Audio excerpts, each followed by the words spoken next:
European Lower Division Season number 2, powered.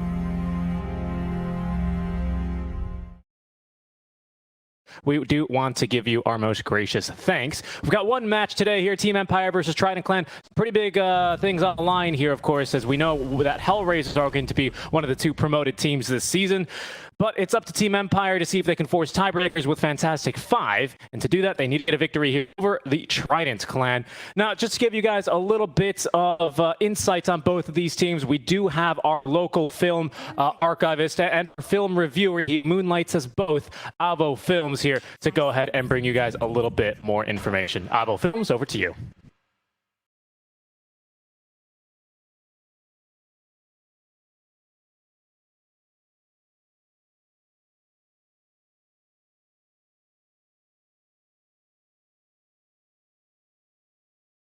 Ten seconds. 5 seconds. It's Dire's turn to pick. Max. Just who will Dire ban? Medusa.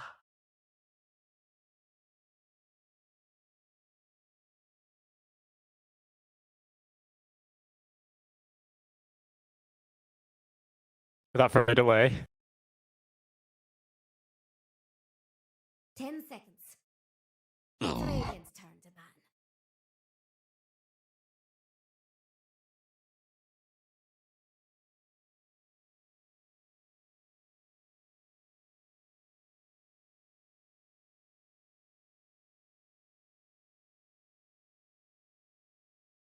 Ten seconds. 5 seconds.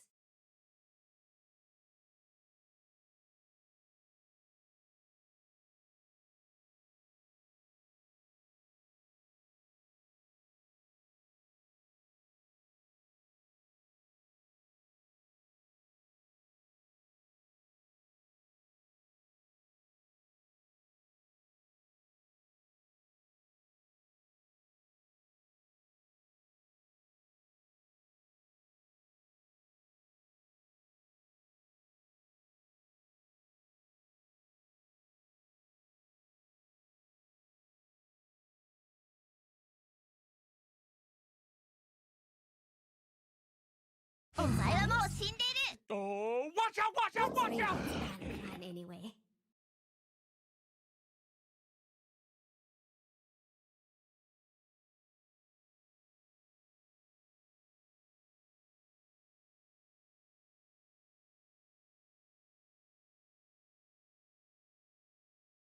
Ten seconds. Just who will Dire ban? Yes, indeed. Thank you very much, Avo Film, giving us his insights. A little bit of film review, a little bit of historian mixed in there, of course, and it's kind of what you expect here with the pink checkered shirts. I think is get what you see here with Avo Film. Thank you very much. Always nice to have him calling in from his studio in Barcelona. Now joining us here on the call is going to be Avo Plus. Hello, how's it going, sir? We got ourselves a draft between Trident Clan and Team Empire. Already the scary snake lady out for Empire, though, along with the Treant Protector. So, 10 seconds. an interesting idea, though, is Trident Clan are going to go ahead and pick up the Hoodwink. 5 seconds remaining. It's Radiant's pick. Invoker.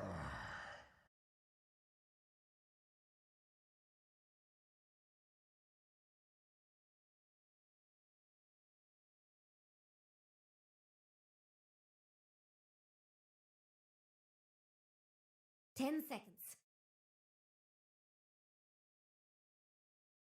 5 seconds.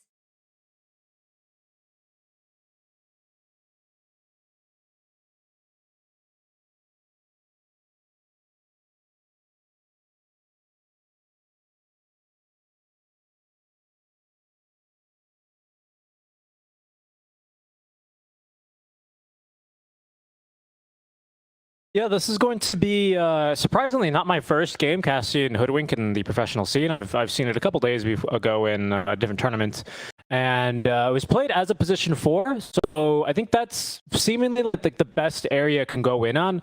I think the real big strength of a Hoodwink, especially as a position 4, if that's how Trident Clan are going to play it, is that it's a really nice reactionary support. But proactively, it's not really the support you're looking for, if that makes sense, right? So unfortunately, I don't really know if they're going to find a lot of strength here with the pick. Maybe they can kind of show me a different play style to the Hoodwink, but when it was played the other day, I can't remember if it was Viking or someone else that was trying it out. They won with it because the Hoodwink was able to stand all the way in the back of the fight, pretty easily get off all of the spells, and especially that sharpshooter. But I think it will struggle a little bit, especially because Acorn Shot and the Bushwhack is pretty easy to dodge, especially when you have boots and mobility and even a Dream Protect you to heal you up. So I'm looking forward to seeing how Trident Clan are going to try and make this one work. Yeah, I mean, you have good protection right now for the egg as well between Bushwhack and the Berserker's Call, right? So there's a couple of options that allow the team fight to work, but has to be. Yeah, see, Doom, not really the pick I would be considering here for Trident Clan. It's looked like a bit Doom to me, which is okay against the Invoker. I do feel like Doom against Invoker is a pretty solid pickup. But once again, it's not the Invoker you should be worried about for the most part, because he's really just a buffer this game, considering the Preskit's playstyle as well. It's really the Dusa. And Doom does nothing against her either. Like, Axe does nothing, Doom does nothing, Phoenix at least lowers her attack speed, Hoodwink can annoy her with Bushwhack, that's it. Your carry better be the hardest counter Dusa you've ever seen. Yeah, and unfortunately, without the break, you're still going to be able to reflect that cold-blooded. So even if you cast Doom and Deuce is completely silenced and muted, guess what? She's still going to be yeeting that snake back at you. Here's a Slardar pick. Of course, not knowing the safe laner, this could backfire on them, but what this is going to do is effectively... Oh, this is actually seems a little bit overkill to me personally, seeing as we've already banned the AM. That was the point I was going to make. Slardar completely just stops AM from farming at all in the lane. There's nothing AM can do. And then usually you're going to lose the game. But I'm surprised that they picked the Slaughter and both ban AM, especially because we don't know the carry yet for Trident. Maybe they're trying to prevent an Axe carry from coming through, or an Axe safe lane. What I'm thinking here is that you ban the Troll and the PL, which are the strong heroes against Dusa. Remember, guys, that Stone Gaze no longer destroys illusion, so PL actually pretty good. There we go. And then the heroes that I would be conditioned if I was Trident Clan are actually heroes like Juggernaut's pretty solid against Dusa, right? Slaughter destroys him. Light Healer, similar vein, Slaughter destroys him. So it's the idea that you don't get the magic immune heroes, and between the protection of the Invoker and between the Dusa, it's kind of very difficult now to draft a carry. Like, what carries are even left that can beat Slaughter in lane and can... Because they already banned the Drow, right? Which is the idea. Yeah, you don't really want to be picking a Riki here either, right? Like, a Riki might work because it's one of the few diffusal builders I think that you've left in the pool. Yeah. But again, the lane is difficult and you're pretty hard countered by that Corrosive Haze. Yeah, same with Weaver, I was going to say, right? Another hero that would be kind of decent. Good point. Yeah. We don't have Mirana either for like a Mirana carry with the 15 mana break talent. Like, you can't even try anything like that because that's been banned by Trident Clan. But you had an idea? I was thinking to say maybe Clink kind of work, but I've never seen. No one is playing Clinks right now in DPC though. Exactly. Not even Sammy Boy. Yeah. So, there's the Snapfire pickup, and he seems like a solid 4. Now your lane is even harder. Like, I'm thinking maybe Sven from Moonkeep, but I feel like Sven Dusa matchup is not very good. You can't just brute force it though. Yeah. That's your Phoenix counter, by the way. Of course, with Little Shredder especially, right? Just because you were saying, yeah, we didn't really need it, right? Slaughter, Invoker, Medusa could definitely take care of an egg if they're not preoccupied already, but now, especially with the Snapfire, you can afford to just send the Axe in. Okay, so they're going to try and throw the TB at the Dusa. Okay, I mean, TB is decent. The matchup is kind of... I mean, it's Dusa favored, especially in the mid-game, but TB can make this work. He does beat the Slaughter in lane, very much so I like that. However, of course, the Invoker and Snapfire are great against him, so... Like, you just forced Trident Clan into a bad, no matter what they did. So I think it's probably one of the best that you could pick up here. I don't mind the TB. I don't know, though. I think that even though Trident Clan has a solid TB, I like the TB pickup, and I feel like their team fight is kind of decent. I don't really see the purpose of the Doom in this whole lineup. I feel like the Axe can get kind of heavy countered as well by Trim Protector and Snapfire. Like, to be honest, I'm not really loving this TB pick. I think it's one of the better picks you probably could have gone for that was left. That's a decent hero. But even the lane is going to be just about impossible if you don't have Metamorphosis up, because you're playing against Slaughter, Snapfire, so they not only they close the gap, but they can permanent on you, and they're going to be removing your armor even before Corrosive Haze. And even if you think you can turn, guess what? Vanscore is going to be there with his global ability, Living Armor, to also help a lot against his early physical damage. I don't know if Trident Clan are going to be able to get with this TB. If they play the lane really aggressively, maybe they've got a chance, but it's a Hoodwink 5.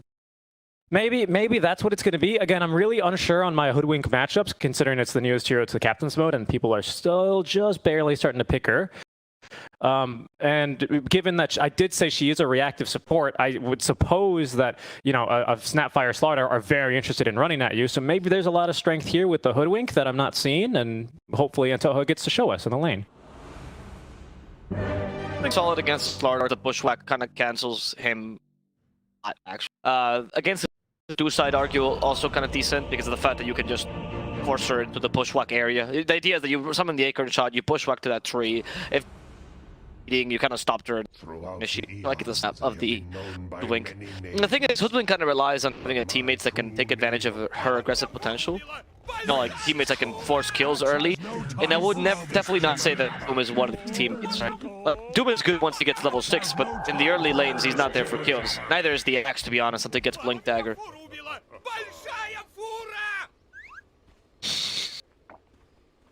Team Empire keen to show off their supporter pack, which you can find yourself in the Dota 2 client by heading. I think there's still a button on the menu for it, but if not, you can also find it in the Watch tab under the DPC section.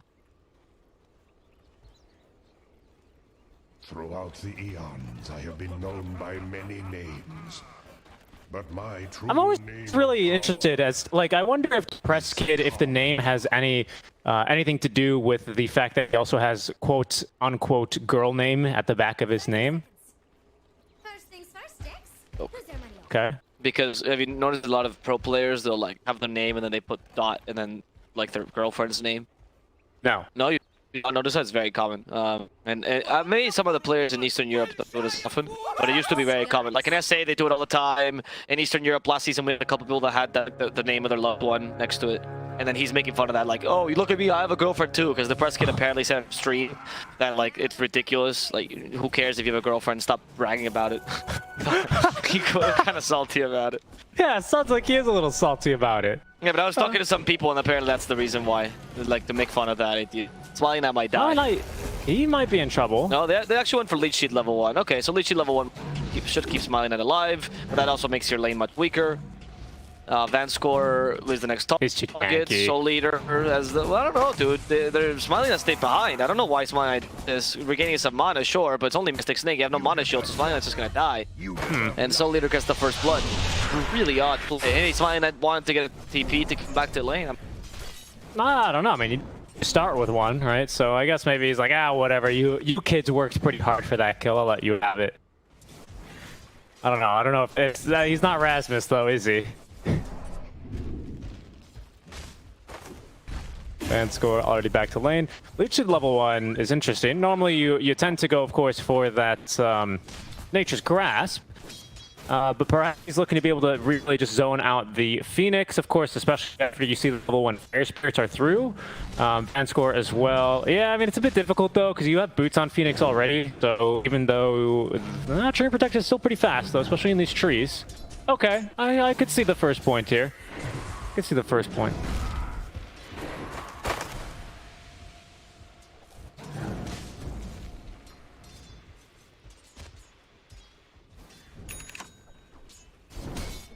You deserve nothing. Yeah, perhaps maybe this is one of those 1 out of 10 times. You're never going to catch a Phoenix with that, you know. Axe is going to be a little bit too tanky. Although, I mean, like, he's not tanky yet. He doesn't have the Ring of Health, so it would seem strong now. And you don't want to be right-clicking an Axe anyway too much, considering... they use axes to cut down trees, Vanscore. Get out of there! Poor Vanscore. It's not going to be an easy lane against the Axe, so you have to play it quite smart in terms of, like, you hit him, they're spinning, you get away from him, you make sure the Deuce is not hitting him at the same time you're hitting him. The matchup against the Phoenix is particularly bad, though, for a Trip Protector. Not only because he's a grass type, obviously, but also because reduction of attack speed is brutal against this Trip Protector. Look how slow he hits. That's only level 1 Fire Spirits. Wait, that's level 2. Trees are not so good with movement, you know. That tends to be the problem. 33 attack speed. 33 attack speed. I thought you played with voice. Its trees are not so good with Oh, is it? Yeah. I don't know. I wouldn't know. I'm not a tree. I'm gonna go for Mongushi in the bottom lane. I just can't believe I laughed at that. I've been casting with you too long. And honestly, it seems like the Slaughter is doing a pretty decent job once meta is off. Like, it usually tends to be the case with Slaughter. He doesn't actually lose his lane that much. But, you know, out of the carries you had to do. Yeah, Depressed Kid so far is holding his own. I think in the mid lane, of course, here versus the Doom. Yeah. In fact, might look to annoy the Doom a little bit more, taking away a lot of the mana, a lot of the HP. He's pretty fast, though. Look at that I should be able to armor, walk that one off. Yeah, it's the armor. Depressed Kid, though, I mean, doing a good job keeping that at bay. Of course, Quaspex and Invoker normally doesn't struggle too much because he's just got a ton of regen. I mean, 10.6 HP regen underneath his tier 1 tower at level 4. Yes, please. Of course, Doom does give him a run for his money just because of all the harass you can bring out as the Doombringer. And he will now retreat into his triangle to pick up a tasty little bounty rune. Immediately going for phase boots as he actually started off with the chainmail, speaking of that armor, to almost double his armor here already. Yeah, I like the idea. I mean, Invoker doesn't have much magical damage if he goes for Quaswex, so like as opposed to Quas. Actually, neither does bring a lot of damage to the table, just a bunch of control. So if you reduce his damage really being can apply to you, I think Duke can pretty much play this lane like a DK. Look at this, he's like literally going for the range creep like nobody's business. I even like the Taskmaster's choice for the speed aura because it really helps Doom gank or be a bit more active in the early game if you can. What the heck is a Taskmaster's choice? The Taskmaster choice. Cobalt Taskmaster. Is that what he's called? Yeah, it's the name of the... No, he's the foreman. Oh, shit. I don't think it is. No, that's okay. That's what I figured it was. I wasn't here to like out you on that, but I was like, what? I've never heard of that. I was more interested in the history. Monkushi, by the way, there's that minus armor coming into play. We don't have a bash. We won't need it because we've got a Blightstone. Kind of really making not too much use. I mean, 12 armor, you still get like -6 or whatever, as they will get a kill top lane on a Soul Eater. Not really sure what he was doing up there. Maybe tried for a kill on the Smiling Knight, but way too tanky here on the Dusa. Antoha, down bottom, and down he goes. He will fall. Right. No, you take down two supports relatively easily, and particularly killing Antoha, big deal. I'm surprised to run it Hoodwink 5 because if you want to gank as Hoodwink, which I think is one of your strengths, then you completely lose the lane as TB, right? Unless meta is up. And if meta is up, you also question why are you ganking and not helping the TB get a kill with meta. Right. That's interesting. Have you been seeing a lot of Hoodwinks like rotate on the position 4 or even on the position 5? I've seen a fair amount of. Okay. Nature's Grasp on Vanscore is available. I think he wants to kill Razor, loses the leash instead. You just need to get away from the... Oh, he's still ticking down to it. Yeah, so I saw like on No Ping, for example, Matthew plays the Hoodwink a fair amount. I mean, fair amount, I say like 2-3 times. Yeah. That's a fair amount though compared to everyone else. I've seen Viking GG, I think, that run at RMS. I think it was them, or maybe it was, I'm sorry, I forgot. But it was also a ganking Hoodwink. The idea is Bushwhack is such a powerful skill that you just kind of mix that early. And use that really low cooldown, decent damage, great stun. Taking away vision is important for when you go for solo ganks. It's so powerful in the early game.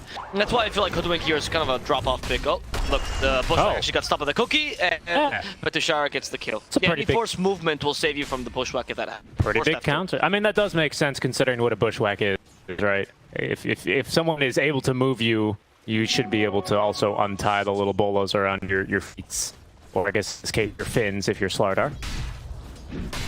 I don't know how Slardar gets tied. I wonder if these like these bolos really big and it's just anyone's like, how do they tie Underlord, for example? That's a good question. We've got a cookie still. Yeah, I think she's dead.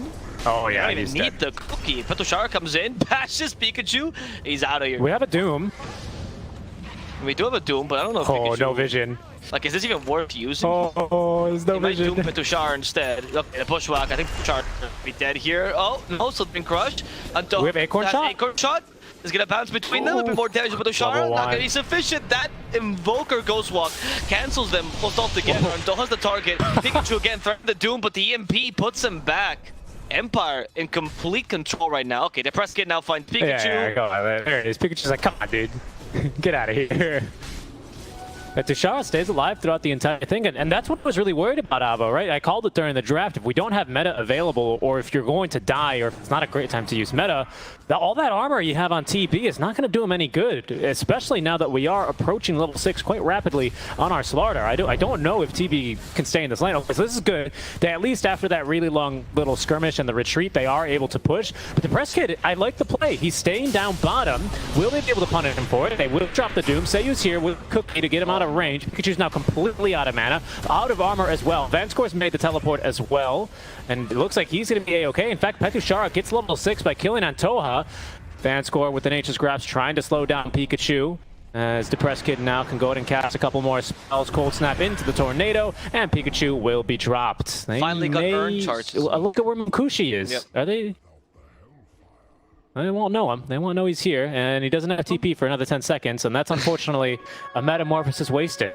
Yeah, what else can you do, honestly? But I was well played by Empire. Really good rotations. Like you said, I like the play by the Press Kid. The fact that he got the EMP before the Doom hit was actually so impactful. Stopping the Doom from using any other spells there, mainly the War Stomp, which could have netted them the kill on the Invoker. And the Press Kid with the Urn charges going top to see if he can kill Fraser. There's the Urn, EMP, mistake.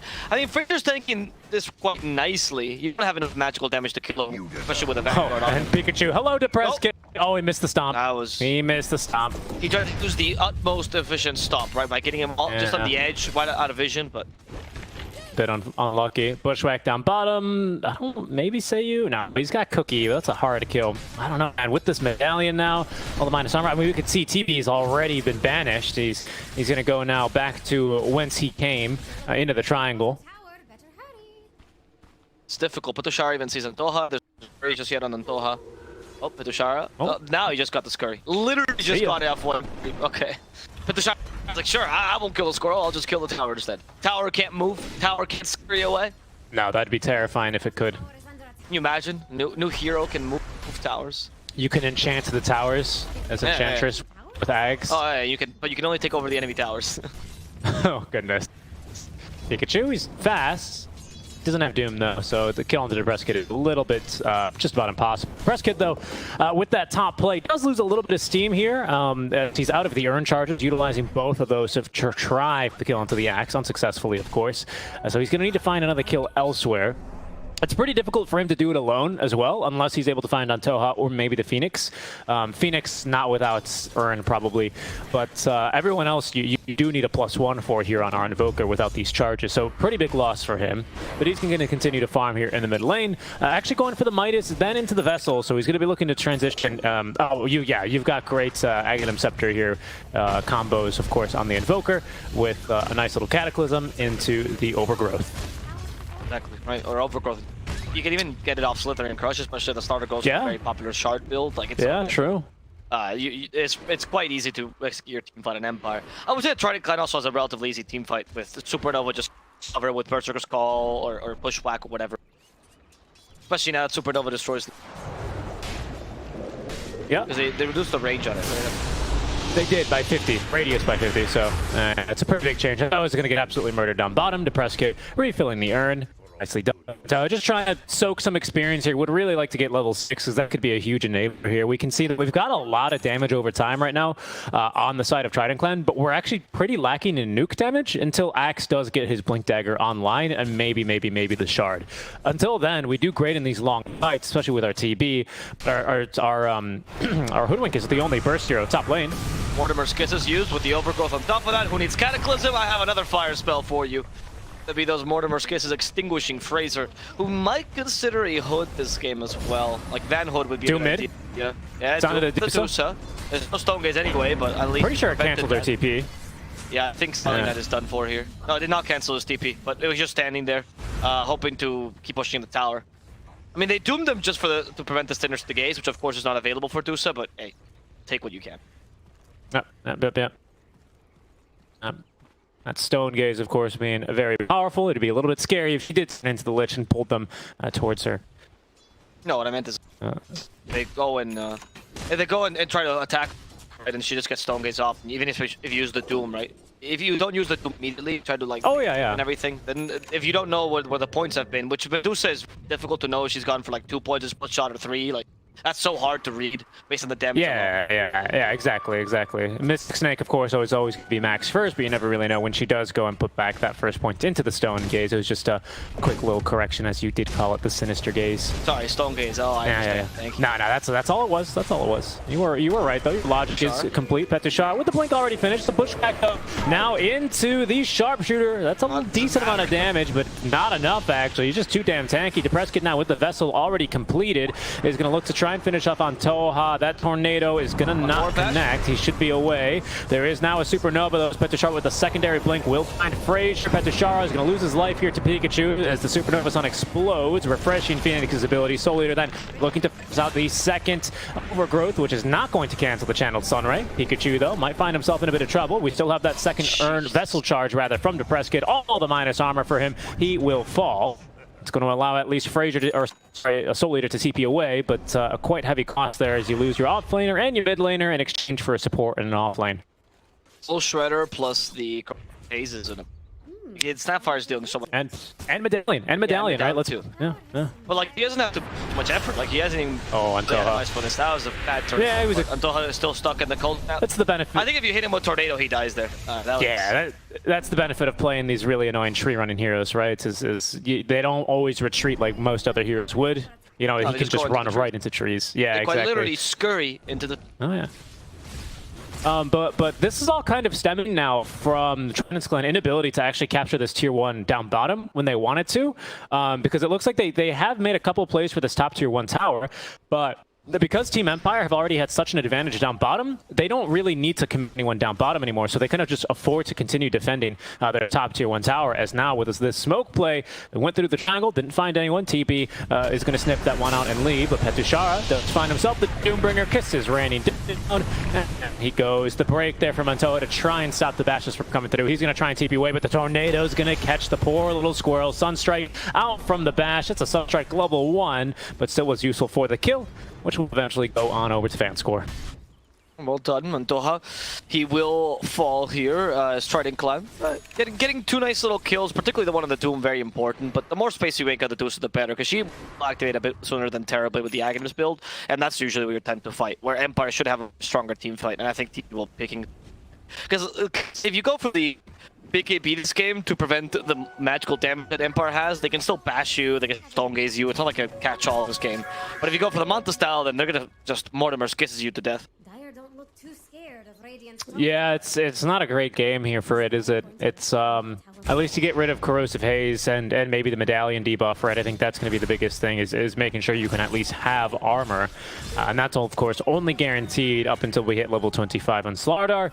But Team Empire already with a pretty nice lead here. The gold distribution is pretty even overall, actually. But the biggest difference right now is going to be over on Antoha, who has not managed to find too much farm, at least here with the upgraded boots. Doesn't need to spend too much money on a regen and can continue staying around the map.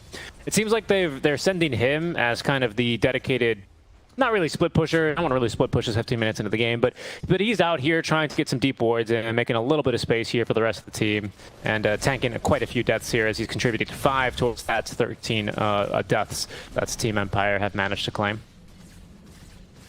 And once again, they are looking to defend this tier 1 tower. Frazier. They don't have vision. Prescott. He's just invulnerable in invisibility. They do catch up Vanscore as an overgrowth, tries to use it. There's a supernova in the middle of this. The Prescott will just destroy it immediately. So supernova is down. Vanscore had to use the overgrowth here, but he will still fall. So used on the Mortimer's kisses. There we go with a Stone Gaze. They're in a choke point. Pikachu wants to cancel his Mortimer's kisses, but can't get through. Munkushi has been caught. They finally doomed the Dusa, but the expense already of Munkushi, which means they're lacking damage. Tornado giving some space for Smiling Knight to get away. Bushwhack at least will catch Styling Knight, and that will guarantee the kill onto the enemy carry. But you've already lost 2 cores of support on top of that. Petushara is chasing after your Doom. And that's going to be the 3rd core of this engagement for Trident Clan that falls. Empire completely destroying them. Really odd positioning there by Trident Clan. I mean, they got the Dusa, but they used so much on the Dusa for that to happen. I would even look to say that they really just committed too much onto the Stream Protector. Agree, That's what got them that's what got them underneath that tier 1 tower, and then Dusa just runs in. Sure, she'll lose her life for that, but a very well worth it kill here, or a very well worth it fight, I should say, here out from Team Empire. I mean, just look, there's like 3 heroes eventually underneath this tier 1 tower. Frazier on that first Blink Dagger really trying to make sure you can nuke through one of these supports, but this tree is just too damn tanky. And he's not the best target to jump for a call, because of course he only attacks once every 3 seconds normally. So he's at most he's going to give you 1 spin. No, he's not a very good target to begin with either, because he has overgrowth to counter-initiate. As the living armor, the leash sheet, like he has so many things to stay himself alive and counter-initiate you afterwards. And then at best you've killed the 5. Why? You know, if he had Blink Dagger, I'd be like, sure, okay, stop the Trident, because he's an initiator as well. But at best he can walk over and overgrowth you. And I mean, the Supernova was also very questionable as well on the backline. Yeah. And unfortunately, this is like kind of the only play Trident Clan really have. You can't look to smoke and go into an enemy jungle when they have all their towers up. And this Vanscore is just healing this thing ad infinitum as well. I mean, it comes back and it has more HP than the last time they saw. But once again, to war they will go. Vanscore setting them up with the Nature's Grasp. Okay. That should be a key kill onto Antoha, although it does get the call off. Counter-initiation's not good enough. Antoha is going to perish. Frazier caught by the tornado might be next, as we've burned all the mana from the Phoenix, so he can't even counter-initiate himself with the Supernova. And guess what? Another living armor for the tier 1 tower. It's going to continue to live. He could, but maxing Low Shredder now on Snapfire, you always have it available for the Supernova. Like, he did have Magic Stick, which you could use to counter-initiate, but why? Yeah, no, good point. Good point. There's the Meteor just to push the lane a bit. They now have Solo Crest plus Low Shredder. They could take this tower if they wanted to. They're just choosing not to. Instead, putting some pressure in the mid lane where Pikachu sees a Dusa. He has Doom, was mine and I was close enough to the tower. They could just run away. Worst case scenario. Or they could TP 4 heroes in and kick your butt as well. Is the kind of the problem there. I mean, Dusa, like, she's fine to keep farming right now. If she takes a death here, it kind of sucks. It's her 4th death. But really, these things only matter when you compare them to the enemy safe laner, right? And Munkushi, he's not really exactly killing it either. He's got good farm, though, I will say. He's got pretty good farm. He's over 1,000 ahead of the Dusa, but this is eventually going to start swinging in favor here of the Medusa. Once she gets this Axe, once she gets this Manta, she's going to be able to farm incredibly quickly. I don't really know. TB might be able to match her, to be honest. To the Eye of Scotty is going to be a decent item. Seems like now Scotty ought to reduce the amount of mana you also regain by 25%. Find Pikachu. No, the Mystic Stick will still hit him. It's going to slow him down. In fact, so you, with just Solar Crest plus Low Shredder, almost took Pikachu down. But it's a bit too fast. Couldn't quite catch him with a cookie. What do you think of that? What do you think of that? Eye of Scotty now also debuffs your mana gain by like 25% or 20%. That'd be OP. I would buy Eye of Scotty every single. You already do buy Eye of Scotty every single game. Me? Yeah. The offlane. What are you talking about? I've never bought that. That's what I'm saying. Is he never even gets boots. He doesn't believe in sticks. I just go Scotty straight first item. It's just Scotty. Yeah. They're like, Slardar, so you buy Blink Dagger? I have Scotty. I have Scotty. I have Scotty. Sorry. Alright, and Toa's gonna find a Haitian. That could be very nice. I mean, it would be OP, but so is this Medusa Ag Shard build. It's a little bit silly when you can control her for 5 seconds straight and then have no result of the Dusa. You know, you can have her keyboard and mouse both unplugged. She can be disconnected. You're still gonna get 2.5k mana back and also turn the enemy team to stone for a combined 5 seconds. Seems a little, you know. If only this hero was available for Ramses in the Shanghai Major. So happy. And why do I need to, I don't care about my keyboard. That is a very specific Dota 2 reference. Very, very nicely done. So guess what? We fortified this dire tower because they're going to fight over the mid. Vanscore's like fortifying a tower. They still didn't get top tier 1.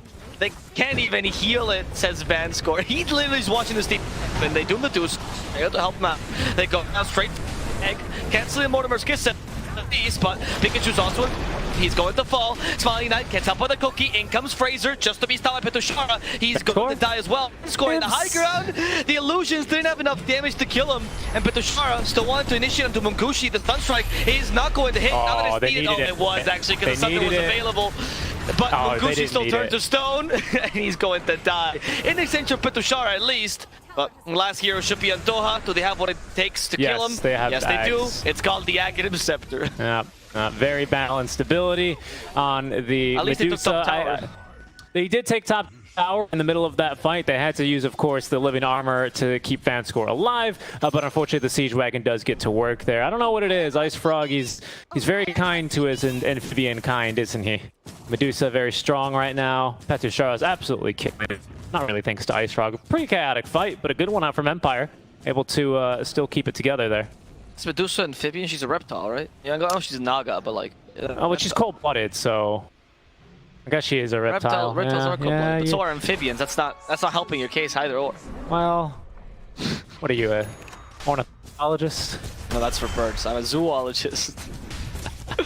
They're gonna go for the Roshan now because why not? Honestly, you're having a really chill game right now on Empire. It seems like Trident Clan can't really take team fights. They've just got team wiped twice in a row. Oh my lord, the minus armor. Yeah, it's kind of insane. Minus 18 armor? Is that in total? That's pretty great. I think it is. Yeah, I think it is. No, that can't be minus 18. No, because he's already minus 15. So Okay. Corsair is minus 15. Solar Quest is another minus 6. And then Minus minus 5 6 from Will Shredder. Oh, minus 5. So Yep. 26, minus 26 armor. Yeah, that's Kind of that'll kill. This kills the Roshan. Yes. It'll kill anything, really. But the Shara, nope, he's just smashes the Doom. He can continue. He's just gonna solo kill Pikachu. No way, Petushara. He's alone. He is completely His alone. teammates Yeah, like, I mean, get he back, please, Petushara, you madman. Wow, I can't believe he gets away with that. I mean, that's a 9-second BKB, but like, you know, sometimes you just gotta flex on the enemies like that. Yep. Empire's already seeing they're already preparing for the tiebreakers against Fantastic Five at this rate. They're looking very It's strong. by the way, of course, Aegis for the Medusa. She's got now the match style on the way. Already 900 gold in the bank for the Aghanim Shard. This is a smoke play though, out from Trident Clan. In the river, they see Vanscore. Will they be bloodlusted for him yet again? Perhaps not. Depressed Kid's gonna be the one to break the smoke, but they missed the call and they don't have dust. They have not bought us a single time for Depressed Kid. Sometimes this happens. And meanwhile, Antoha gets murdered with a Slithering Crush, and Depressed Kid's like, hey, buy dust, or this will happen over Doom. and over and over again. Oh, it's Fraser. Pikachu, sorry. Yeah, Fraser, no, I it's mean. Fraser. Yeah.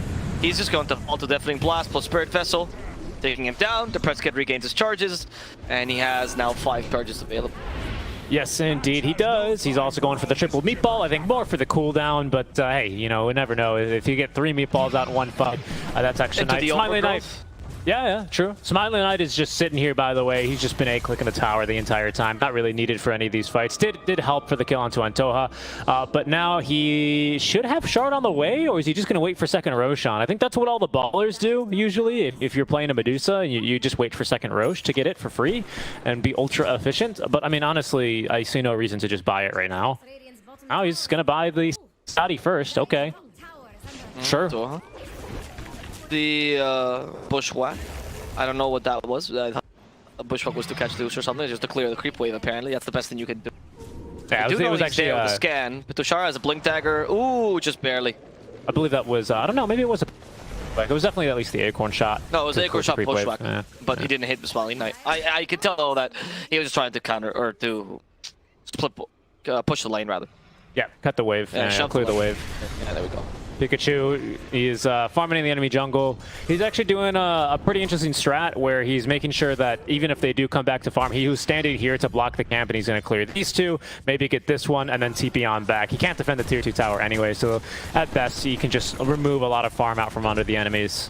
Your map control is Blade almost malfinished for X. non-existent though. Yeah, Try yeah. That's partially because of the Screen Protector pick, for sure, keeping these towers alive a lot longer than they have any right. But also, Team Empire have been just showing up to fight them. They absolutely killed it in this bottom lane, which again means that they have the time to be able to defend their tier 1 tower. It's not even a trade, you know? No. Normally, you see like the trade proposed and trade accepted by both teams because the carry's not having too fun of a time. But Duso was totally fine in the jungle. You know, you were able to defend her. In fact, if anything, you were creating a bit of a wall for Medusa, who was farming right here around the 10 to 15 minute mark, and the rest of your team was just repelling enemies from the tier 1 tower. So that was a pretty nice play out from Team Empire. I mean, right now, the Lincolns as well, and that makes it impossible to initiate. They go for the Invoker instead. doom him? They doom him. That's actually a pretty big deal. Depressed Great kill. Smiling after the Sinister Gaze. They are going for the egg now. Supernova destroyed, and Sinister Gaze turns Doom to stone. Gets immediately stunned. Pikachu is going to fall in a matter of seconds. Smiling Knight looking for Munkushi. Very low on mana though, Smiling Knight. Might have to retreat here. Fraser did buy back for this. Vanscore still has the overgrowth, might have to heal. There's the overgrowth used. They save him with a Force Staff. And the Mystic Snake turning Munkushi into stone. Now they're out of there. Nice Nature's Grasp there. Very nicely done.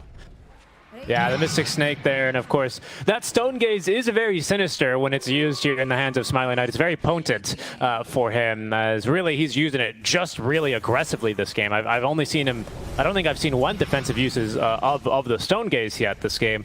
So yeah, very sinister indeed, and in fact, a very great jump though from Trident Clan. I think they might be looking to fight with whatever they have left of Metamorphosis, but it's not very much, and Petushar with a great two-man stun. There goes Phoenix turning to stone, doesn't even have the Icarus dive, and now Munkushi, okay, gets off the Sunder, trying to fight through Petushar. They've cleared his illusions, bashed once, bashed twice. Pikachu now trying to make sure they can at least get down Petushar, and they've done that. Another Axe Call here is going to try and hold down Seiyu, but a Sunstrike after the Stone Gaze, or sorry, after the just the Snake. Yeah, is going to not be enough damage for the kill. Cookie here after another Mystic Snake onto the Doom. Pretty tanky. We no longer have the Slardar Corrosive Haze, but we do have that Soul Crest at the very least. Is this going to be enough? Smiling Knight up to the high ground. Aegis reclaimed, and now I think that's going to be a gentle reminder that, hey, maybe we should push some buildings. Yeah.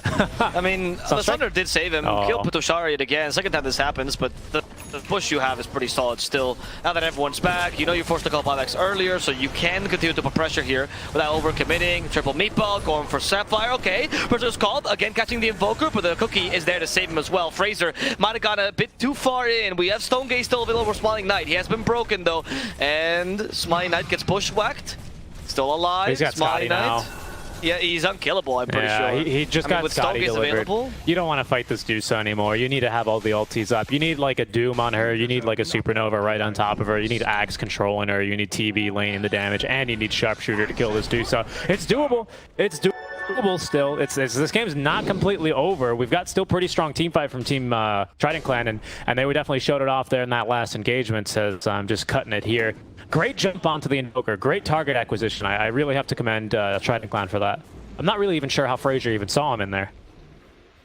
Yeah, Fraser's the second time that he's caught the Invoker like that. He's almost giving them back into the game. Oh no, Pikachu messed up. Doom to Dusa. Poke down. Can they still save Dusa? We have Supernova. Yeah, we do have a Supernova available. They're not using it though. Sharpshooter as well for Dusa. Just destroys Fraser and Pikachu. And Munkushi a bit too slow. Can't get close to her. Just wants to go back into the fray. Doom is about to expire there. Gushi with a Scotty, at least slowing down the press skip, and Doha just died there. And Smiling Knight looking to regain back her mana.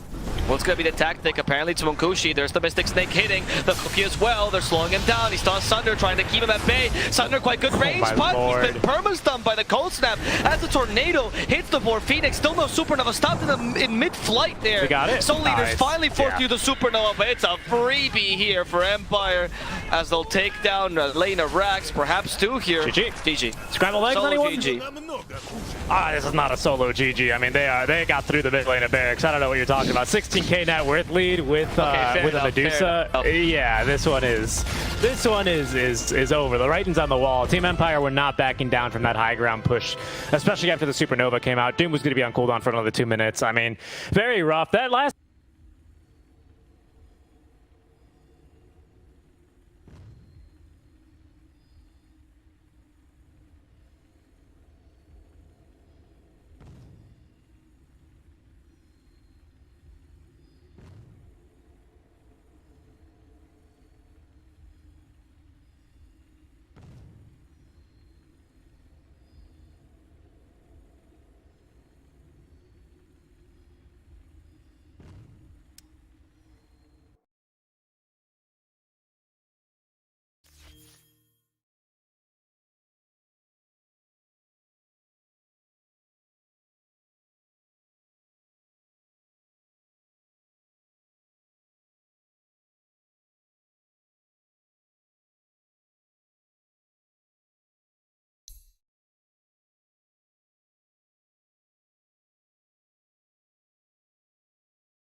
it is Friday. It is Friday.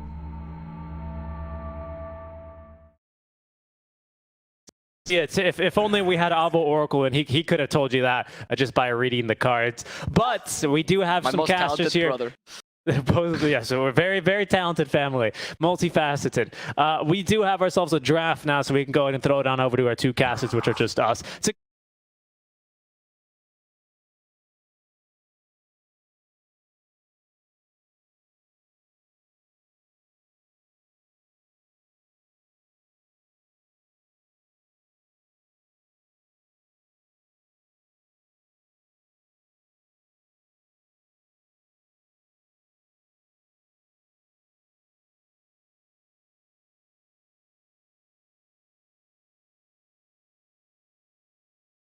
Match of the season. We're not winning or losing. 10 seconds.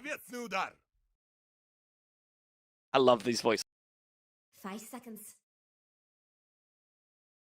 They're real good. Yeah, they're real good. I really like seeing the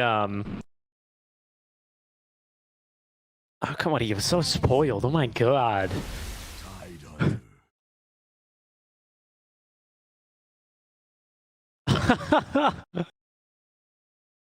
Just who will die? I'm just buying another one. You're like, you don't understand. I saw in this game show yesterday that I could buy up to 100 for less than $2,000. Why did you buy 1,000? Oh, I just, 100, 1,000. I always get confused between the two. It's Radiant's turn to ban.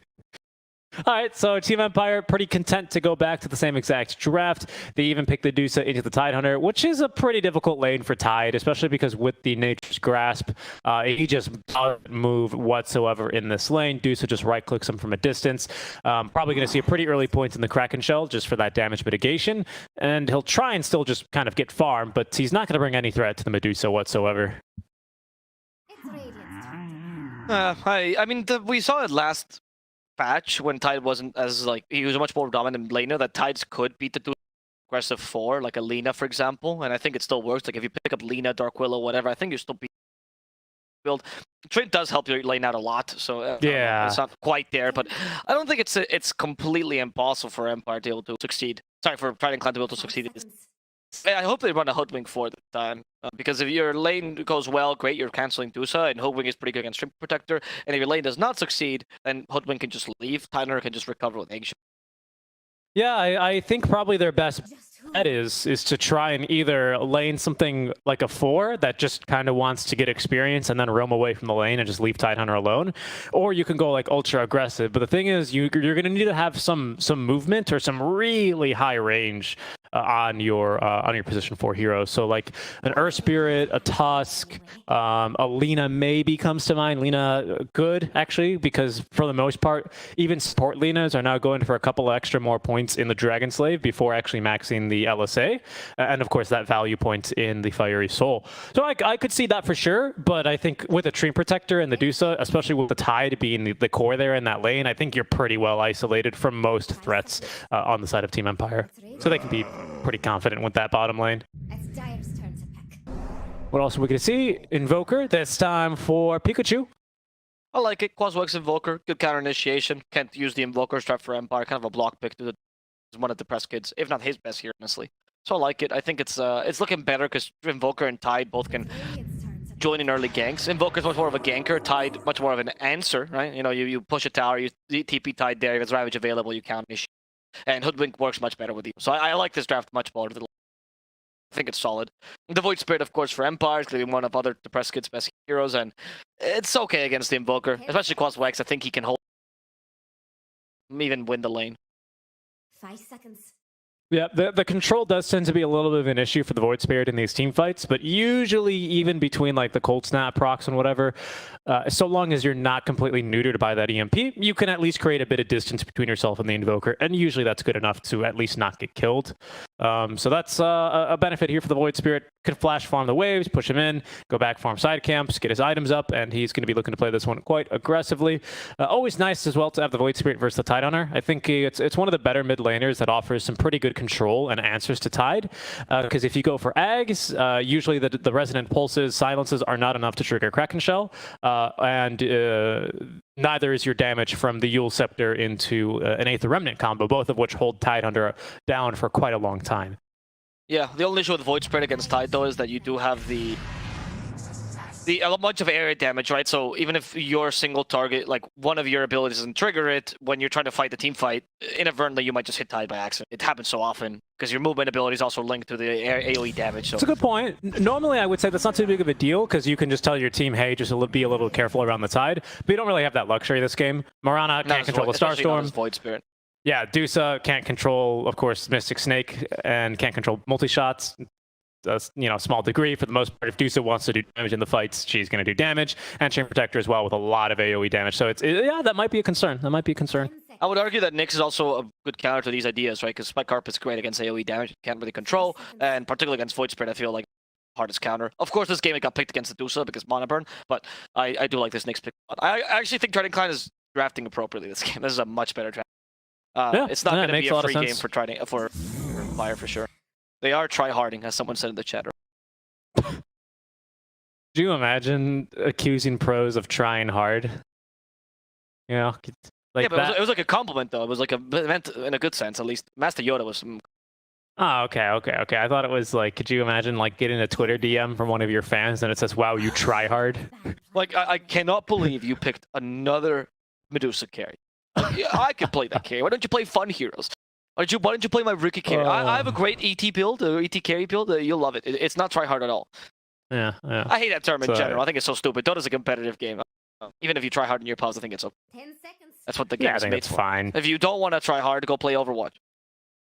I think there's a difference, though. I think it's, everything's comes to a balance in Dota, right? I think if it's like a turbo game at 3 a.m. and you're all chatting BMing, maybe you need to calm down a little bit and take a little look in the mirror, or maybe a translucent mirror and look outside the window, But yeah, fair enough. 3 a.m. turbo, I agree. In your ranked pubs, yeah, what are you doing calling someone a try? Oh, well, you're better than me. Okay, thank you for the compliment. A couple of last bans coming through now. We got that Mars out of the field. We have a couple of carries here out from Empire, of course, getting rid of, actually, if not the exact same bans, but very similar from Team Empire, almost in the same order. I remember AM there being the third ban. I'm hazy about that Darkseer for the second phase, but for sure it was Ursa Warrior, PL, and Troll instead of the Drow. So Troll's still available. Troll's still in the pool. We'll see. Okay. Gonna be the pick for Empire. That means that it's not. I guess you can flex the Doom or the Void Spirit, right? So that gives you. Because we have seen Petushara play Void Spirit often. Yeah, it's going to be whoever has the better matchup versus the last pick of Trident Clan. This is a pretty good one. It gives you a good amount of flexibility for Empire. Obviously, we've seen tons of Void Spirit versus Invokers. It's fine. We literally just saw Doom versus Invoker. It's fine. So whoever can do a little bit better to slow down this hard last pick carry from Trident Clan is going to be sent to top lane. Nice draft. Probably want to... I think you want to send Doom against the Wraith King in the lane.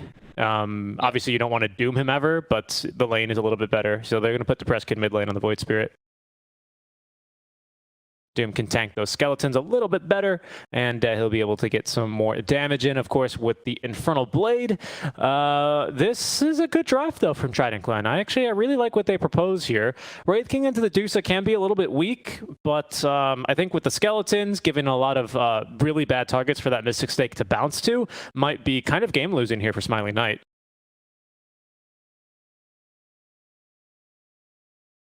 Doom as well. I think we saw Petushara play a fantastic game on the Slaughter last time around. The Doom is not going to be too dissimilar. This time, of course, still looking to Doom the Invoker, still looking to Doom the Tidehunter, and yeah, that's going to be pretty nice. So support duo is very good for some nice plays of aggression, or they also do very nicely if you're being very, very aggressive towards them. Nyx and Hoodwink, I think, are going to be really, really nice reactionary supports. I think like you can throw someone like a what's it, guys? You could like Disruptor is kind of similar, and if you want to jump in, he's going to kind of obviously disrupt that, right? Static Storm, perhaps turn it around until here. The idea, of course, is going to be more on that Spiked Carapace versus your Void Spirit versus all this AoE damage that Team Empire are going to be throwing your way.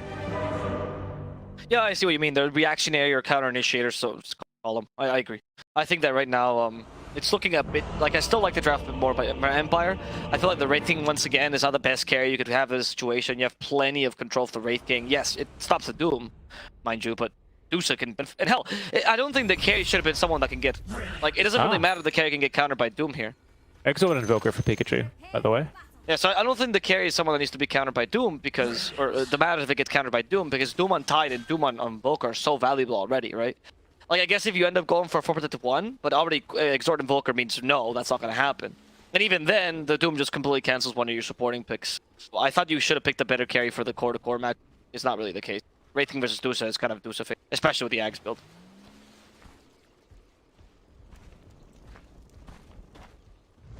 So I don't know. This final pick doesn't convince me for Trident Clan. I feel like the draft is better than last time. It's not going to be an easy win for Empire, but I would still favor Empire. Yeah. Yeah, I think Wraith King's lane is going to be okay, to be honest. I think his lane will be fine. Invoker will get his farm for Trident Clan.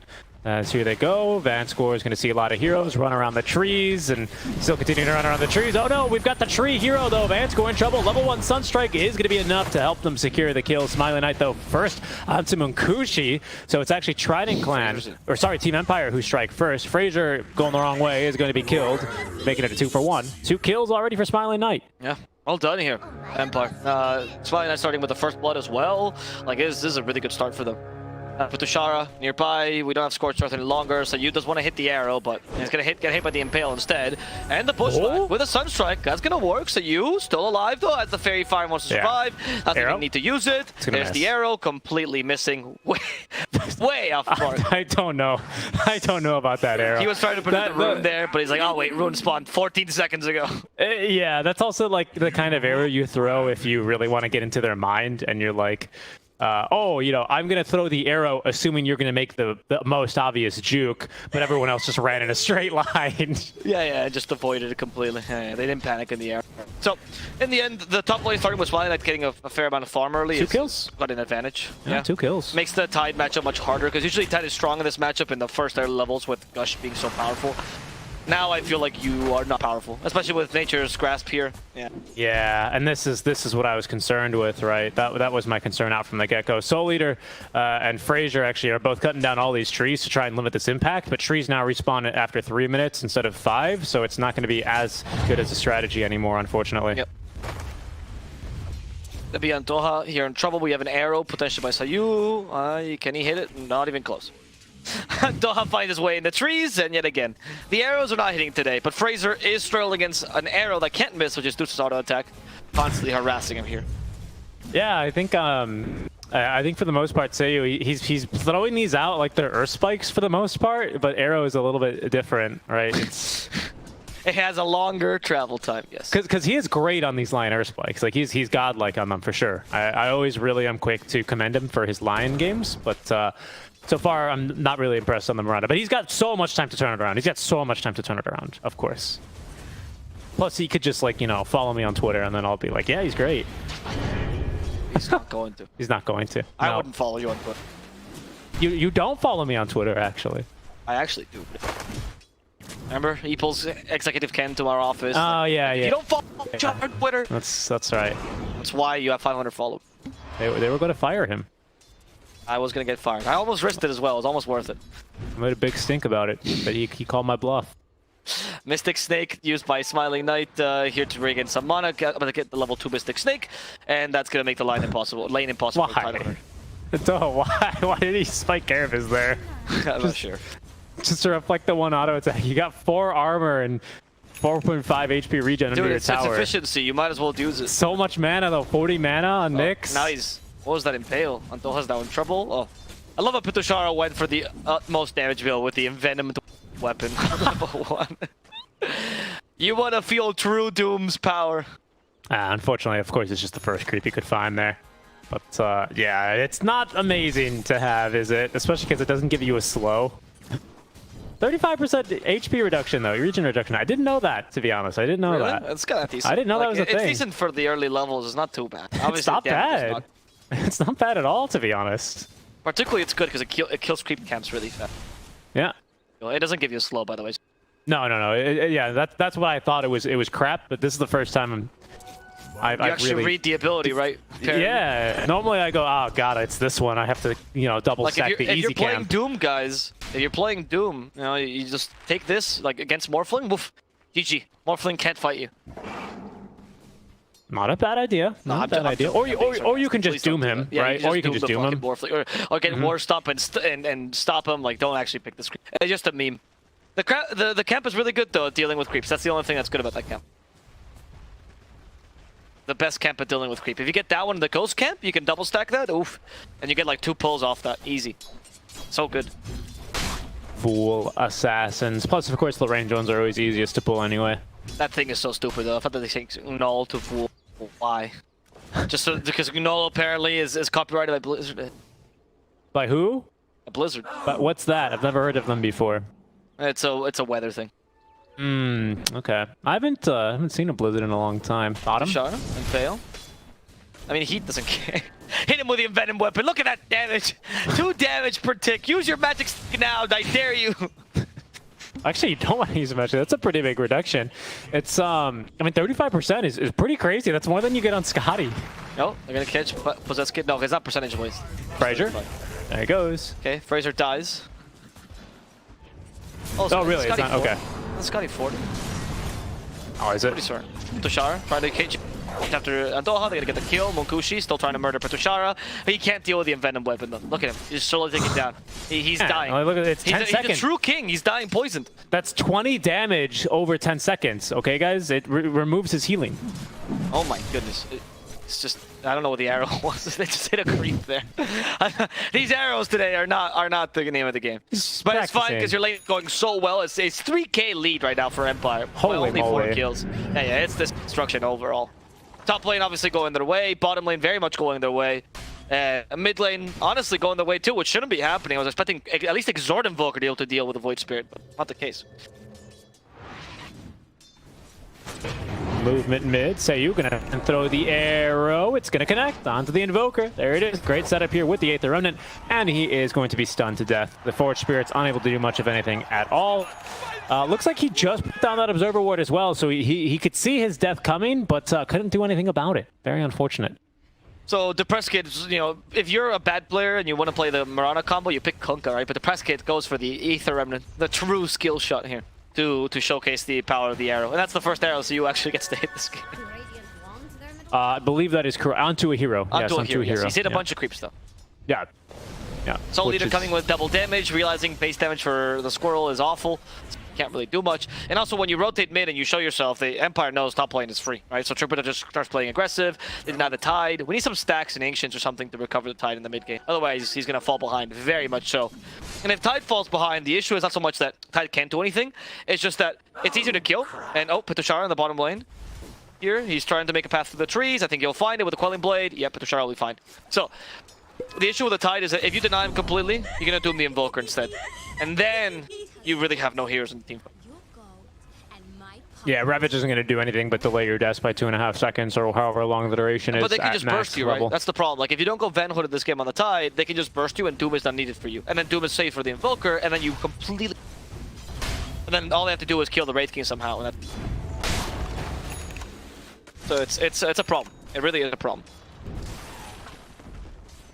That's why the Tide needs to get some farm here and recover somehow. And look, he's even... he understands his position. He's even going for the Van Hood. Or at least the Hood for now. Actually, Van Hood is not common on Tide. I'm sorry. I just don't. We haven't talked about this much, actually, but I'm curious. So they decided to lane on Toha, who normally is the 5 player, formerly for IPG, Fantastic 5, who, of course, which, funny enough, a little bit of a connection here, right? Trident Clan 0 and 6, Fantastic 5, 5 and 2, and Team Empire going to be playing this game to see if they do win, they'll be placing Fantastic 5 for that second promotion slot. And, of course, Antoha used to play with those boys last season, and instead now is on Trident Clan. So, you know, second to 8th, or perhaps 3rd to 8th. But they decide to lay it on Toha down bottom on the Nyx Assassin 5, Soul Eater on the 4. So it's a different player, different position here on the Hoodwink compared to last game. Do you think it's going to make much of a difference? I mean, I just acknowledge that Hoodwink should be a 5 Hoodwink is very weak. It's weird that you pick a Nyx tier 5 instead, but I like it better. Pikachu, okay, we have the double Remnant. I think Pikachu could be in trouble. Sorry, double Astral Step into the Remnant. There we go. Catching up to Pikachu. There's the Impale, though, in the middle of the Ice Wall. Vansquar's to help him out with the Leech Seed. Repressed Kid still wanted to go aggressive, but that Ice Wall Well, it did stop the aggression there. Yep. Oh, but it's not going to stop Petuchar from rotating top lane and getting a kill. Using Doom, even onto Fraser. He's going to be able to go absolutely nowhere. Down he goes. Mid lane starting to be sieges. They will be able to get that D ward. This gives a bit of space to Soul Eater down bottom, but it looks like we've already moved our Wraith King into the triangle. Yeah, he's actually going to be the one taking this stack. You were really concerned that if we didn't give this stack to Tidehunter, or some stacks to Tidehunter, he would be having a hard game. So how are you expecting this game to play out from here? I mean, if you do this, that means that you're relying on Munkushi to really pretty much solo carry you, right? With a Midas Radiance. And it's possible to do a 4-1, but then as soon as Empire realizes this is your strat and that's what you're going for, like as soon as they kind of tell that Fraser is falling behind and that Wraith King is the only real problem, you just itemize against them. Things like Heaven's Halberds, you know, Force Staffs to make sure he can't catch up to you, stuff like that. And then it becomes really difficult for you to play Wraith King this game. That's why I don't want it to go into the 4-1 lineup. I feel like that's too weak. At least Invoker's still relevant, and he's gonna chase after Petuchara in the top lane. Tushara, Fraser's chasing after him too. He's just made again. Oh, big F strong. This man, dude, he really knows his Oh trades. no, Van Score underneath the tree again. Flashbacks to game number 1. Yeah, he's fine. Van Score. There's no Snapfire this time though to counter initiate. Yeah, they don't have the ultimate either on the Treant Protector. Look at Petuchara coming to cut the lane. Oh, he's gonna kill the couriers. 1 courier murdered. Oh, 2 couriers murdered. That's better than the bounties, boys. You should be trading down bottom or mid, and the Prescott is doing what he can.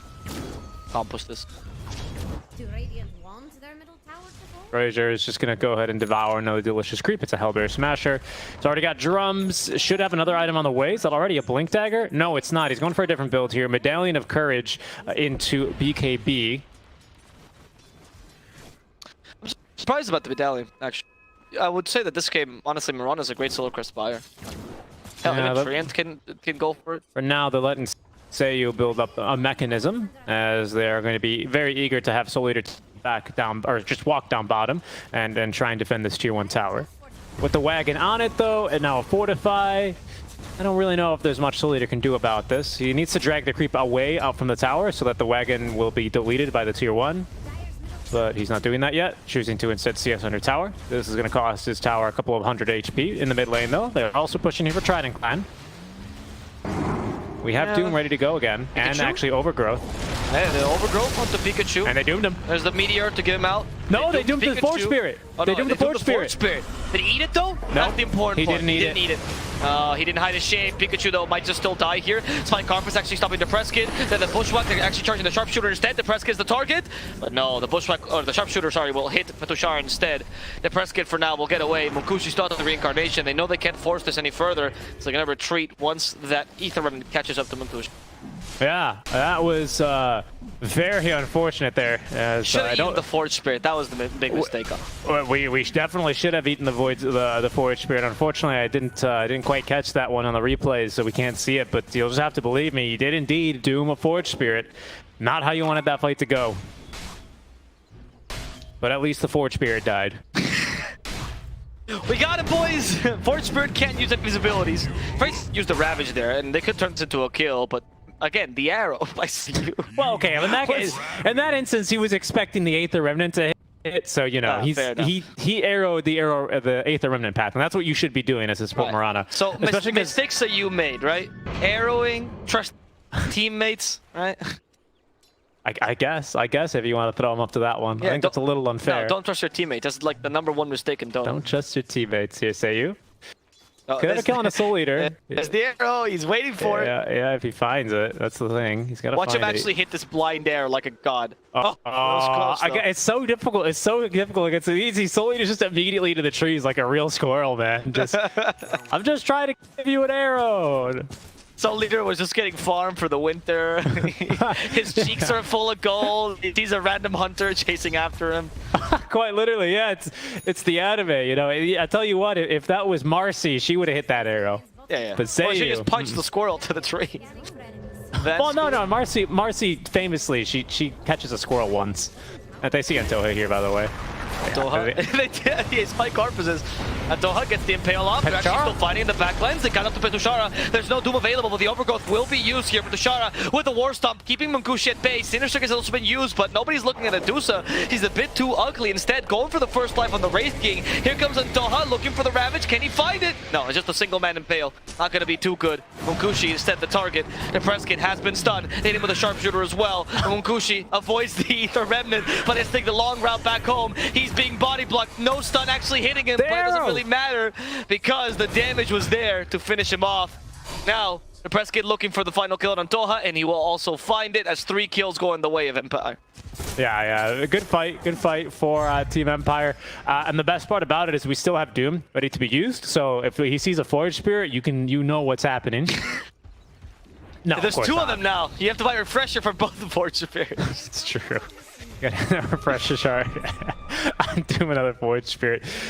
Oh, I can only imagine the amount of hate he's getting from his team. Yeah, flame is the right word I'm looking for there. Yeah. It could have been a really nice initiation, and Silo did a really great job of holding on both counter initiators here with the arrow as well as the overgrowth. But unfortunately, he doesn't actually find the Treant Protector for the double impale. Had he done that, maybe they actually get a kill into Petushara. Yeah. But he pops his regen. He's too tanky, and then they turn to fight around from there. Nah, but that was really good counter initiation and positioning general by Vamscore. These overgrowths have been saving them because they didn't have Doom for that fight, and it just wasn't needed.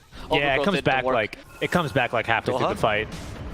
Target, the Yule Scepter him, Ether Remnant, this time it will hit, and the arrow will as well. We did it, guys. We hit the skill shot. There it is. That's the third arrow that hit. He got the kill with the arrow onto the Wraith King, by the way. Yeah. Not bad, not bad. Just a kill right there on the position 5 Nyx Assassin. Unfortunately, good playmaking ideas here for Antoha, sneaking around the tier 1 tower before the sentry ward gets placed down, and then they are able to kill him off. So good until it was unfortunately sniffed out. They could probably feel a Nyx Assassin nearby. Seiyu has leap charges, so he's not going to die to Frazier, and he almost walks into the Sunstrike, but he is going to take a bit of a scenic route and be fine. We didn't end up going for Midas, by the way, on Munkushi. We went for Armlet instead. Okay, he acknowledges he's to fight this fast. Armlet, Assault Cuirass, probably into a dagger. Well, just necessity to catch up to the Dusa, especially now that she has Ags. I think ratings these days can't really out-tempo Dusa as easily with the Ags build, because she just is online right now. Honestly, she can fight with her team, so it's a bit tougher. What is this Nyx doing? Spike Carpus, will we get it off? You will, but the Simulate avoids that. We got the arrow. And we got the arrow again. So he's finally found his mojo. Just wait for the stun from your teammate. 3 in a row. Pretty good start. They're going to get a big D ward here. They can, if they can tank for the wagon, yeah, they are going to tank for the wagon. This tower is dead. Yeah, there's no way the tower's surviving. But I mean, this time at least Empire or Trident, sorry, has gone the top tier 1 relatively early. So they had some more map control. They can kind of take over the enemy jungle. They want a tier mid though. Yeah, but still only getting 1 tower and not the mid tier 1 tower after you fight for it twice versus a Treant Protector. Like normally, I think this is not that bad, but because you're playing against a Treant Protector, this tower is going to be full HP. Yeah, here it goes, right? Living armor onto the tower, basically every single time it's off cooldown. That's my concern about it. It's normally not that big of a deal. Against a Treant Protector, kind of a big deal. Alright, I agree. You need some more consistent push here for this, or rather, not consistent, rather just a burst push. No, they find Treant Protector with a bushwhack. They use the sharpshooter. Yeah, no, you gotta kill him. Get him the heck out of there. You're going for your wards. You can't afford to lose any more wards right now. Honestly, we just had 2 warded within a very short amount of time here. If Team Empire got a 3rd, you'd be playing mostly in the dark here against a Mirana as well, which you do not want. Especially when you're still behind in towers. I mean, you have to play on your side of the map, and then versus Mirana without any wards. Oh, wow, that's Ags already for Medusa. Yeah, she's going to go for SNY. Yeah, I mentioned this earlier. She's going for SNY now as opposed to the Manta, which is in the mid lane sees Fraser. I'm hoping Petushara after the BKB will... Oh, no. He's actually decided to go for Link first before he goes for the Solo Crest. So that Solo Crest is going to be a bit delayed this game. Seems odd that you're going to build it on the Doom if you're going to delay it that much. Instead, you find Munkushi in the bottom lane. Munkushi still level 1 reincarnation. We have Stone Gaze in case they want to fight this. It's going to be them going for Munkushi. They already petrified the Nyx. Petushara still holding onto the Doom. Sees the Forge Spirits. Gonna use it on the Tidehunter this time, though. Fraser's now stuck in the Nature's Grasp, chasing after him. We have the Mystic Snake available for Smiling Knight, and that's gonna petrify and kill off Fraser. As they also find the Invoker, got caught by the... Oh, they missed the arrow. The arrow got missed, but it's okay, because here comes Petoshar to save them with that BKB stomp. Smiling Knight getting rid of those pesky Force Spirits towards the end, and another fight won by Empire. Yeah, not bad. I thought it was going to be a little bit shakier than that after the Stone Gaze wasn't really put to any good use, but it caught Antoha out of it, so actually wasn't as bad as I thought it would be. This is very likely to be Roche, though, in favor of Team Empire, especially if Medusa happens to walk past that DD rune. Oof, it's going to be pretty difficult. 3-14 with a 10k net worth lead. Avo, this Knoxville actually made a tweet yesterday. Of course, Knoxville Dota statistician made a tweet that I believe a 3-22 or 22-3 scoreline has only happened a couple of times this year. Well, ladies and gentlemen, this very well could be one statistical aberration, as perhaps we're going to have our own scoreline here, as long as Team Empire no longer fail to get any more kills. Van score though falling a bit low. Munkushi would like to get a kill, but the press kit a little bit too difficult. At least now with the DD rune active. Could look bad here for our scoreline. Depress Kid caught without too many spells to use. That's his own Yule Scepter. Out comes the Stone Gaze. Mystic Snake as well at the ready with the Meatball. Oh, they're going to be able to dodge it. Rabbit as well is not going to connect onto him. Actually, it does hit him on the way back out. They're going to try and hold down the Medusa now, as now getting jumped and says is going to be Frazier. Turned to stone, stuck in the Nature's Grasp. He will fall. 7 away. And so with a nice 2-man stun, looks to maintain that hold at 7. As he will be able to escape up to the high ground. But Team Empire just able to play so effortlessly in the enemy jungle right now. They have map control right now thanks to their Chain Protector, superior map control rather, and also much better team. Now they did use their Stone Gaze, but what they're doing is they're kind of always keeping one big ultimate off cooldown. Either the Doom or the Overgrowth or the Stone Gaze, and that allows them to be constantly fighting, not be so dependent on ultimates, or on cooldowns rather. Soul Leader wants to walk a little bit in more Nature's Grasp. I don't know why. That Scurry is not going to help you too much. Trying to use a Sharpshooter from mobility, but that's still going to be a dead squirrel. Oh no, and the Courier. A dead squirrel's pen. Yeah. Well, very unfortunate. That mana burn doing a bit of damage. It's still level 4 mana burn though. We do need to get this maxed eventually. To make sure you can actually burn a bit more mana here of the Medusa. Pikachu is going to die. It looks like they do connect the combo there. 5 away. Jax thinks Radiant's bottom tower is about to fall. As the tier 2 down bottom is going to fall. So easy for them. There's still no Solar Crest, by the way. Now finally we get it on. Not that they wanted to use it to push. Why would you use it? They find Fraser. There's no Ravage. Okay, you doom him anyway. At this point, considering how the tide is, without Ravage, I think it actually might be better to actually doom the Forge Spirit than... Could be. Or you could just devour the Forge Spirit, but, you know. Crazy. I don't know if you can devour Forge Spirits. I assume you can. Okay. Just don't get the abilities. No, I was joking because the tide is pretty much a creep, right? He is fallen behind so much. And I'm surprised Petoshar is still using that ability on him because it's just not necessary. You could just use it on the Invoker. Okay, Smiling Knight trying to be tanky. Antoha with the Spike Carapace preemptively finding Van score. Meatball combo is going to connect. Moonlight Shadow to get him out of harm's way. The Sharpshooter's not enough damage. Sunstrike as well is going to be dodged. In the meantime, the Petoshar just runs down Antoha with the BKB. Will find the kill there. Now that he's in the mech aura, he's going to be totally good to go. Although Acorn's shot does get a couple more bounces, but there's no auto attack modifier, so he's going to be totally fine. 3 away. Yeah, they're not going to leave this tower, right? What's stopping you? You still have the Overgrowth of Stone Gaze as a potential counter initiation. Ravage is a bit over Fraser, though. If only... Oh, never mind. You have the Axe. Going to catch up to Fraser. He might be forced to use the Ravage like this. Ether Remnant missing. Depress Kit does slow him down a bit. Bushwhack also misses. And there's the initiation. Antoha, he's tired of this. He walks in with Spike Carpus, stuns the Medusa, but Antoha is just going to fall here. Yep. There's no backup plan. Another arrow sailing on through to catch anyone trying to reinforce their 2 away.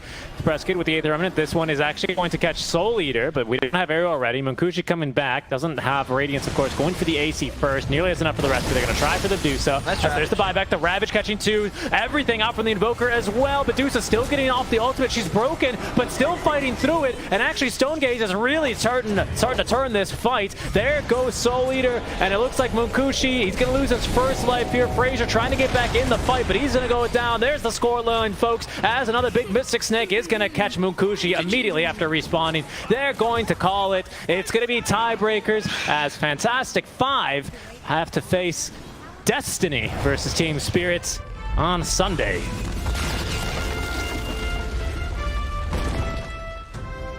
Yes. That's correct.